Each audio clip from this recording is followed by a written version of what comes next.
Hey guys, in this video I'll show you how to add receipt to Target Circle. It's really easy and simple. First you want to of course go ahead and open up the Target app on your phone. Sign into your Target account, okay, if you haven't already. And then I want you to go ahead and tap on your profile icon in the bottom right corner. And then I just need you to go ahead and scroll down and select redeem a missed transaction. Go ahead and do that, right? You can find this under the Target Circle section. And then I want you to tap on add receipt, okay? And I want you to go ahead and choose upload receipt. So you just go ahead and use your phone's camera to take a clear photo of your printed receipt, or you can manually also enter the receipt barcode number.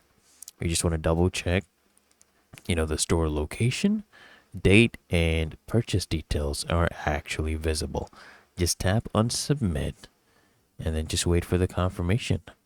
And usually the receipt will be processed within, 24 to 48 hours. You can go ahead and check the Target Circle dashboard to see if the points have been added, right? It's really that easy and simple. So I hope this guide provided value to you. And if it did, consider smashing that like button, as well as subscribing to frequently asked questions. And I'll see you guys in the next one.